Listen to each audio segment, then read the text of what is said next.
There are different formats used for equations of lines. What we're going to look at are the three formats given in Chapter 1 of your text. The first format is the general linear equation.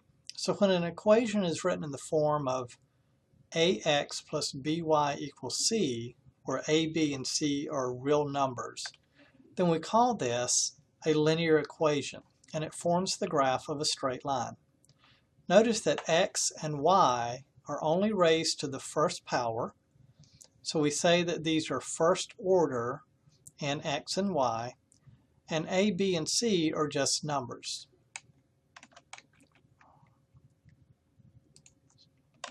So for example, we could have an equation written as 4x plus 2y equals 9, or a second example would be 6x minus 3y equals 12.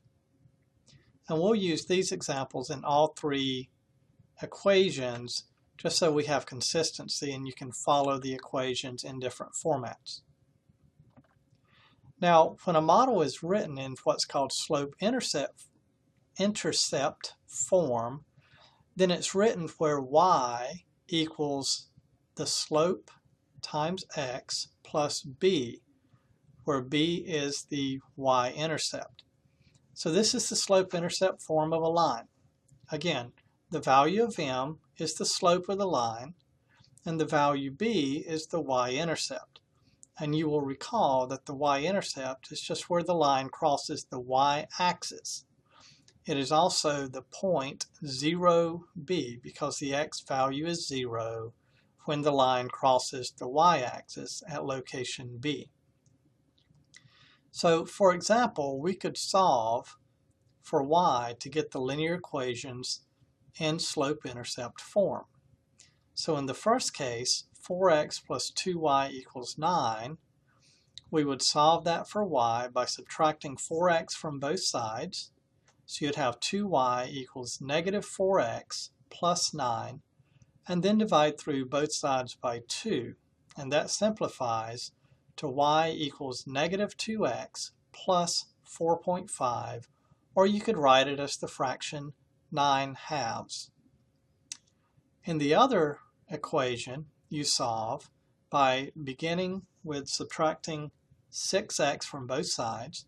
So you'd have negative 3y equals negative 6x plus 12. Then divide through by negative 3. So you end up with the equation y equals 2x minus 4. It is very easy to graph lines when they're written in slope-intercept form. First, you know one of the points on the line is x equal to 0 and y equal to the intercept, and that would be the number sitting by itself, not the one multiplied by x.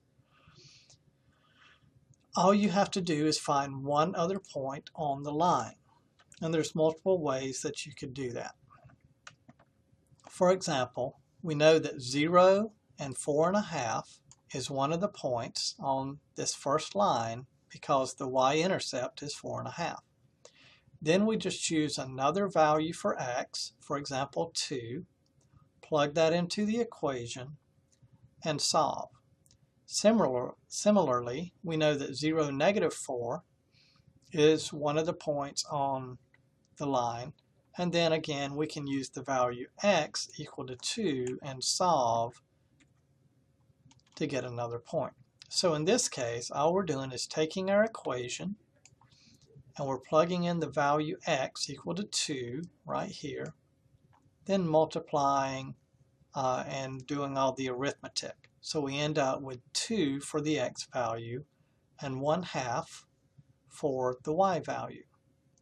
In the other equation, again, we're going to plug the x equal to 2 in where the x is. So 2 times 2 is 4, and 4 minus 4 would be 0. So this gives us the point 2, 0. Now thinking about this, if x is 2 and y is 0, then the line is crossing the horizontal or the x-axis. We actually call this the x-intercept of the line.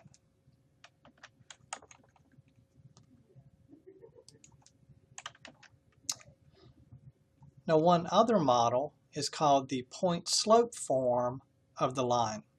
And usually what you're doing here is using this format to solve and get the equation into the slope-intercept form. So if you're given the slope and one point on the line, you can use this model. Or if you're given two different points and asked to find the equation of the line, you can use this model. So you need a slope, which you can get either by it being given or by given 2 points, finding the slope between the 2 points. And then you use one of those points in this model. And it doesn't matter which one you choose. So remember, we know that 2 of the points on the first line are the points 2, 1/2 and 0, 4.5. On the second line, we know 2 points on the line, but let's go ahead and use the slope of 2, which we're given. So in the first case, we will have to find the slope. In the second case, it's given. So for the first one, let's find the slope. Well, how do you find the slope? Well, you take the difference in the y coordinates, so 4.5 minus 1/2 will give you 4, and then difference in the x coordinates in the same order. So 0 minus 2 will be -2, and then 4 divided by -2 is -2. Now in the right-hand side, you were already told that the slope was 2, so we don't have to solve for it. Next, what we'll do is use the equation and plug the values in. So you take the variable y minus the y coordinate from the first point, which would be 1/2 in this case, equals the slope, that was -2 from right here, times the variable x minus the x coordinate of that same point, so that would be 2.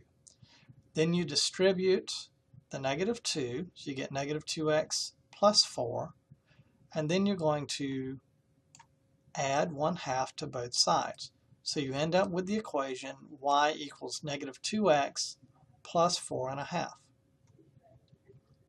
In the other case, you can use y minus 0, right? So that's the y coordinate, so y minus the y value, times the slope, which we were told was 2, times x minus the x coordinate, or 2. Again, y minus 0 is y, and then distribute the 2, and you get 2x minus 4. If we go to the document here, what we can do is look and see if we've got the y-intercept, okay, which is going to be the point 0, 4.5, right? The y-intercept is the 4.5. And then we find one other point, 2 and 1/2. The blue line is what the equation of the line is going to be. If we click on the equation button, it gives us the equation of that line. Okay, we can also talk about the slope, okay, and how it is calculated. Okay, so I'll take that off. But this is the equation of the line that we found. Now let's go back to the other points, okay, and look at those. What were the other 2 points? 0, -4, and 2, 0.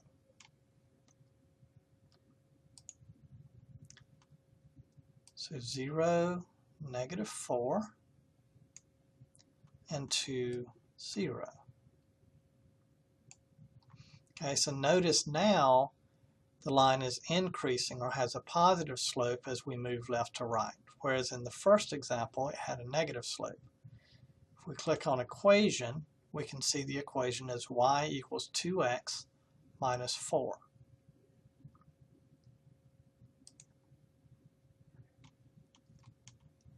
Also, these graphs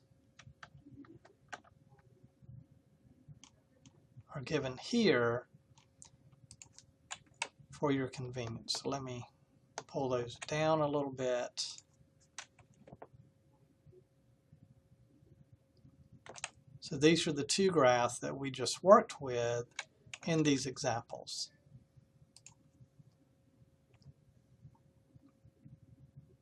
Now the last two things to keep in mind are horizontal and vertical lines.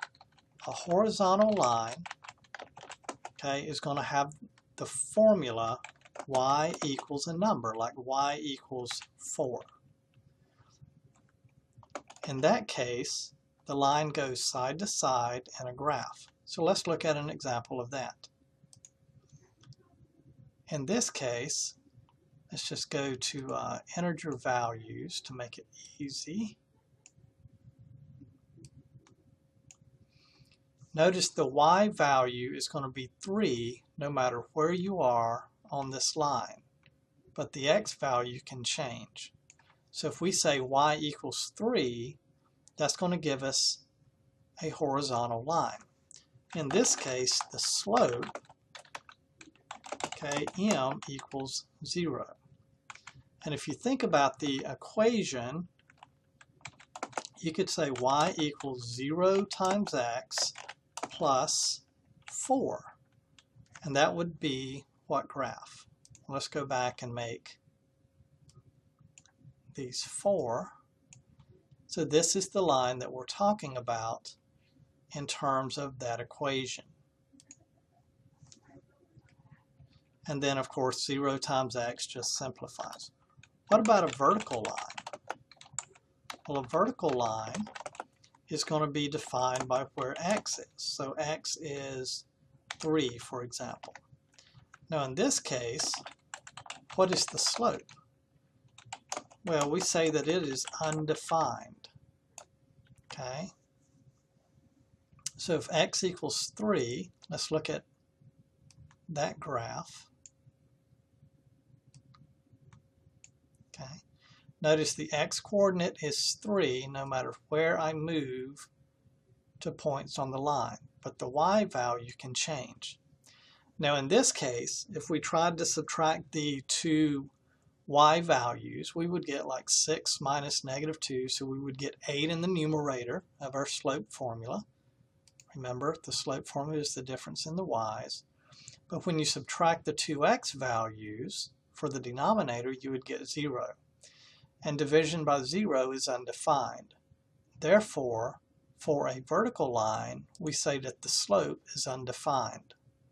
And we really can't write it in terms of y equals some number times x plus a constant. Okay, we have to write it in the form x equals a number. So those are the different models for equations of lines that you may come across under different circumstances.